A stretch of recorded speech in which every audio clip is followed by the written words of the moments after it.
Hi, this is Pratim Ranjan Bose, and you are watching Podcast with Pratim, presented by Iravati Research and Communication Center. In this episode, we will discuss the burning issue of Pakistan. I have with me well-known security analyst Abhijit Iyer-Mitra. He is senior fellow of the Institute of Peace and Conflict Studies. Abhijit, India has just suspended the 65-year-old treaty with Pakistan that was mediated by World Bank. It survived 3 wars and, as we all know, too many terror attacks. There is no strong reaction against India by the world community so far. President Trump has left it to India and Pakistan to resolve the conflict. And if we talk about Tulsi Gabbard, she expressed solidarity with India's action against Islamic terror. My question is, did we just see India throwing its own rules to the region? Coming out of all those multilateral frameworks and etc., with the tacit approval of the US. From the regional perspective, should I be wrong to treat it as big a development as US throwing reciprocal tariffs to the entire world? Over to you. So, look, there's not been any balance. If you read all the literature that used to come through the 1960s, 70s, 80s, 90s, it all used to be about balance. India and Pakistan are balanced in the region. In the 2000s, that began to shift. And by 2015, I think it had decisively, that narrative of Pakistan being any kind of a balance on India had shifted to India being a balance on China, right? It was no longer the India-Pakistan hyphenation.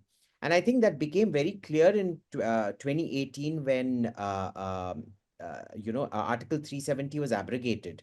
Sorry, 2019 when Article 370 was abrogated. Because what ended up happening after that was that you literally had no country condemning India. Even in its official statement, Iran didn't condemn India, even though Ayatollah Khamenei put out some tweets sympathizing with Kashmir. And that was about the lockdown. It wasn't about the abrogation, right? There was literally no support for Pakistan. So that balance has completely ended. Now, with the tariffs, what you see is something completely different. I believe that Trump and Modi have made some kind of a deal that these are cooperative tariffs because, the real story of the tariffs lies in the exclusion list. Virtually everything that goes from India to there is excluded from the tariffs, except textiles. Now, even in textiles, there's this story where, okay, India has 26% tariffs. We'll have to pay $2-3 billion to access that market. But you look at the size of the market that's opened up because Bangladesh has 36% tariff, 10% more than us, plus they have no access to the Trump administration because they're seen as a product of the previous administration. There's Vietnam, which has 47% tariffs, which is negotiating with America. And there's China, which is not negotiating with America, which now has 145% tariffs or something like that. So this is all something that we have seen that tells you, that even in the tariffs, the problem is the headlines actually hide more than they actually tell you. The second question is, as you have already pointed it out, that in this time also, Saudi Arabia has been with India since 2019. In fact, that was very glaring. The prince was on tour, and once he left, Balakot happened. UAE is a top trade partner. Now, Iran immediately expressed solidarity with India. I'm leaving out Qatar and Canada. They were left. Yeah. China did not say anything directly against India. It promised to stand by its long-term ally, Pakistan, on security, which I believe is also a natural obligation for them. Beijing's political support to Pakistan is restricted to Prime Minister Shahbaz Sharif's effort to internationalize the issue through neutral investigations. which of course doesn't hold much water. Now, how do you read Chinese reaction given the precedence of Balakot, Article 370, as you said, the recent cool down in Indochina tension, and yesterday's news of India allowing Chinese companies opportunities to invest in PLI scheme for electronic components? Over to you. So first is, India is always going to be a bigger market, but China doesn't necessarily look at the biggest markets as being friends. So for example, America is its biggest strategic competitor, right? So what's changed in the Chinese mindset so far? Every time we have trilaterals with the Pakistanis and the Chinese, the Pakistanis make their assumptions on massive Chinese support. And the Chinese reaction is always, why do you expect our support? We're not giving you support. See, that's because the Chinese philosophy is not to have allies, it is to have free radicals. America does allies, which is we will come and help you when you're in trouble. China doesn't do that. China's like, look, we'll give you economic opportunities if you choose to capitalize on them.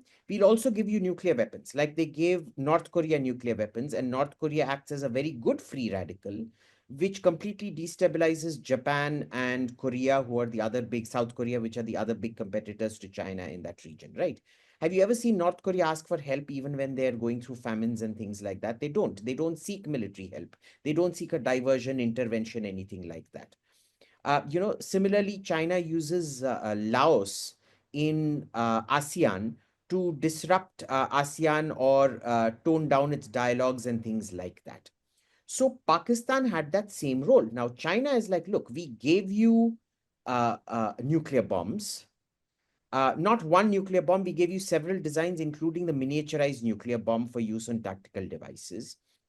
We gave you the opportunity of the Pakistan-China economic corridor, which you have not utilized. In fact, Pakistanis went out of their way to sabotage that corridor. Because, every landlord saw it as a way of making money. So for every, cement pillar that came up on their land where the road had to go and things like that, they started charging exorbitant rates, didn't even, they would not budge. The government refused to seize their land and things like that, even though this was China you were talking about. The Chinese have essentially given up on Pakistan. They're not willing. See, they've learned their lessons better than the Americans. The Americans used to keep getting given the runaround by the Pakistanis every time. And it took them almost 70 years to wisen up. China, it took them just 30, 40 years to even less because, Pakistan didn't dare play these games with China till the last, say, 7, 8 years. And mostly because of the defeating of the Kashmir insurgency. Because now that the Kashmir insurgency, I mean, there will be terror attacks, but terror attacks don't equate an insurgency. Because if you look at Bombay in the 1990s and 2000s, there were bomb blasts happening every year or every 2 to 3 years.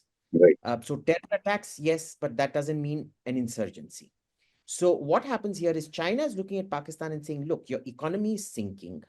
We gave you an opportunity, you did not take it. And there's a lot of Chinese literature about this on Chinese anger with Pakistan about this over the last 7, 8 years, in fact, more over the last 10 years. And with the military, they're militarily. You lost the Punjab insurgency, you've now lost the Kashmir insurgency. How exactly are you able to keep India bogged down? India is no longer bogged down. So even your military utility is zero right now. So China is in no mood to regale them at all. If we push too hard and are very close to destroying Pakistan, China will then start diplomatic action, not military action, never military action. China will start military action against India for its own reasons, not for Pakistan's reasons. And think of this like the Korean War. Remember, for most of the Korean War, the Chinese did not intervene. It's only when MacArthur's forces reached the Yalu River, the boundary between North Korea and China, and were going to wipe out the North Koreans, that China intervened in that war. It's the exact same thing out here. So, the Pakistanis sometimes, and I don't know why, because this has been demonstrated repeatedly by the Chinese directly in as many words to the Pakistanis saying, we're not here to pick up your slack, but they don't get it. Interesting, yes, and you are right that one on the first thing where I linked the economics with their strategic moves. Obviously, we have the example of U.S.-China. They are where China has a huge interest, and the other observations is also interesting. The the most critical part of this story is the army chief spoke about two-nation theory and the burning dream of taking over Kashmir. Quote unquote, he said, we will fight as many wars as necessary to win over, and other things. I'm not getting into that. That was just hours, probably 2 or 3 days before, ahead of the Pahalgam attack. Within 48 hours of Pahalgam attack, the defense minister said, he used the word we, but I read it as Pakistan Army has been doing dirty jobs for the US and the UK for 30 years. How do you look at it? To me, this is very strange. The timings. And remember, Pahalgam attack took place when the US Vice President is in India. Yes. And Modi is in Saudi Arabia. Yeah. So, how do you look at it? Is it a case of internal tussle that is unfolding within?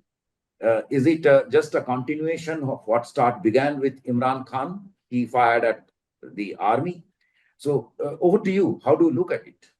So, the Khawaja Asim wouldn't have made that statement without some kind of approval from the top. What we're seeing is that a lot of these core commanders are very upset with Asim Munir because he never consulted them on this attack. And we knew the decision for the attack now, we suspect, I suspect, not I shouldn't say we, I suspect, was taken in March. Because in March, if you notice, fuel, but Pakistani purchase of oil remained the same, which means they were stocking up on excess oil. Normally, a cash crunch country like that will not stock up on excess oil. They will use the reduction in price to reduce their, they'll use the money elsewhere. But that didn't happen out there, right? This may have been a sign. The second sign out here was, the fact that these core commanders are, because they're upset at not having been consulted, they are encouraging their favorite YouTubers and tweeters and things like that to put out, honestly, outrageously nasty information about Asim Munir, which, I'm scared for the lives of these tweeters and YouTubers, but nothing seems to have happened to them, which clearly shows you, because normally you'd be picked up within hours of tweeting or posting vlogs on YouTube like that. But they haven't been picked up. They're all there. They're tweeting, they're YouTubing. So clearly they've got protection from some core commanders out there, right? Now, regarding the modus operandi, Pakistan has always done, remember, their entire spiel is they want to internationalize the Kashmir dispute. Yes. Now, international really means America. It's code for America. They want America to take notice of everything. And to do that, since the 1990s, the tactic has been that every time an American president visits, there is a terror attack of some sort. So when Bill Clinton came, there was the Singhpura massacre in 1999, or was it 98? In 2006, when George Bush Jr. visited, there was the Doda massacre just a month later. They didn't time it properly. When Barack Obama came and twice, there were significant upticks in violence, though not massacres in the valley. Maybe there was no opportunity to massacre at that time. When Trump came, the so-called peaceful Shaheen Bagh protests turned into the violent Delhi riots in which 50 people were killed. That happened literally. It started the day Trump landed out here, right? And now you have this the day JD Vance comes. See, this is more than, they say correlation is not causation. In this case, I think it's fairly clear it's very much causation. So that part seems to be very, very clear to us. It did have to do with JD Vance's visit. Now, other than China, there is obviously the question of the other countries out here and why they're not supporting. Remember, Saudi Arabia has kicked out a lot of their Pakistanis. They don't want Pakistanis anymore. The Emirates cancelled all Pakistani doctors and pilots' credentials because they thought they were fake and kicked them out and things like that. The connections between Pakistan and other countries is very less now. So even other avenues of internationalization that they had. So for example, Al Jazeera. Al Jazeera may have had a lot of impact on the Biden administration, but nobody in the Trump administration takes Al Jazeera seriously. So see, they've literally lost every single piece of leverage or internationalization that they had. Yeah, it's very strange things that's happening, and unfortunately, we have to bear the brunt of it. Abhijit, considering the recent, well, I also forgot, before I forget, there is a small interjection. There has been, the internet is full of news of Pakistani army officers resigning and etc. I don't know, what is it? Is it another fake, or there is some truth in it? Look, that's fake news. There's lots of these uh, very smart Twitter types going around putting out this news, Pakistan. And, there are actually websites where you can make fake documents like this.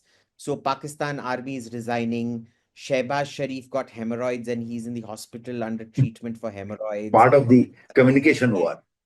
Yeah, it's part of the communication war. I don't think we take that very seriously. But the bots have become very active. Yesterday, I posted that video of the man on the zip line and recording the shooting. Okay, and you won't believe the kind of Pakistanis, apparently Pakistani handles.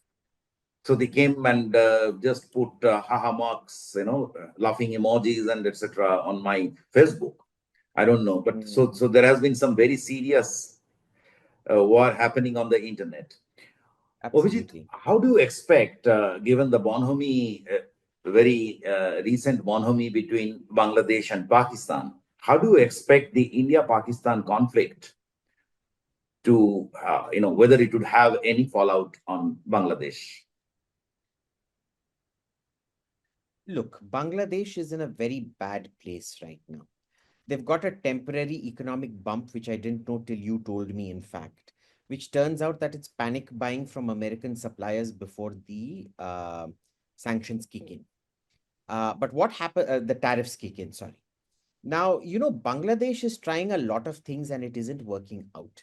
Muhammad Yunus's visit, you remember the infamous speech that he gave that we are the access for the 7 landlocked states? Yeah, guardian of the sea.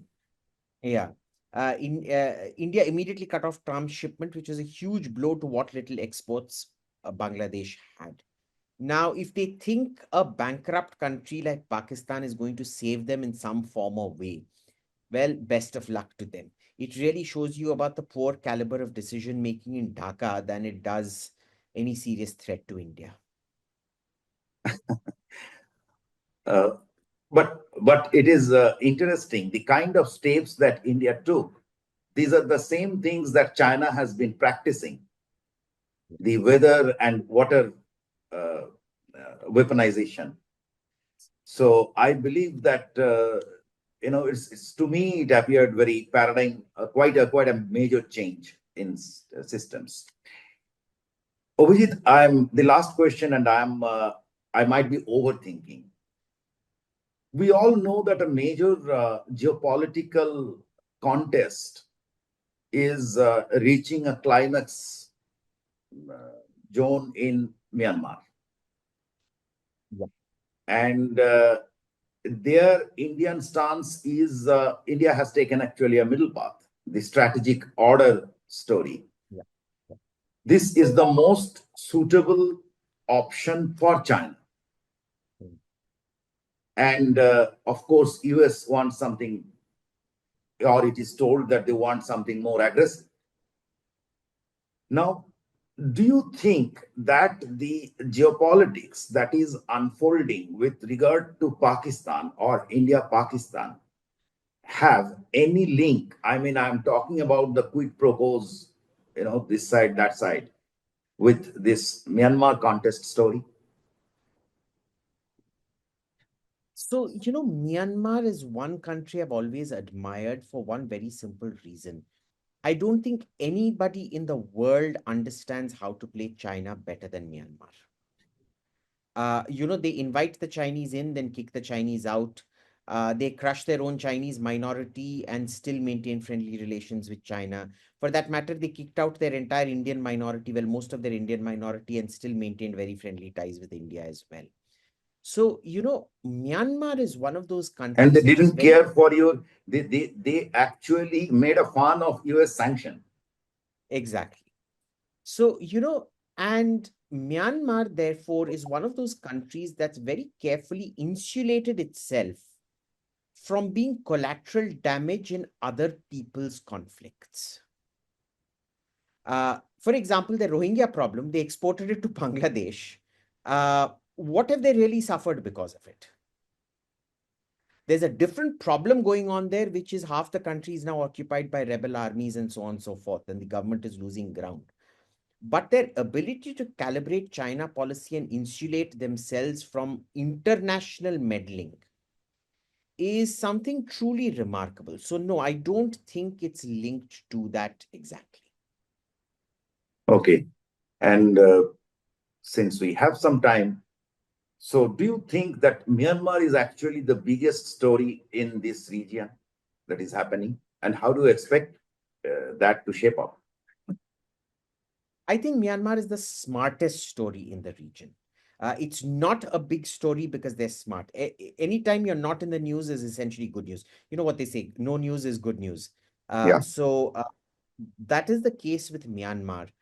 Um, I think Myanmar only becomes news when it becomes a problem for its neighbors, like the Rohingya refugee problem. And that disproportionately affected Bangladesh. It didn't really affect us that much. So if you go to Bangladesh, Bangladesh still has a lot of animosity and anger against Burma. But look at it from this point of view. If the Rohingyas gain more and more territory, we're going to be awfully worried about more Islamic terrorism. Bangladesh will say it's not our border being used, it's the Rohingya border being used. I won't put it past the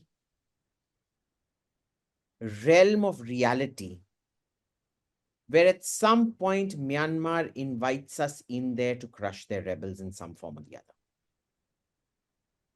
Very interesting remarks, Abhijit. Thanks for joining the podcast.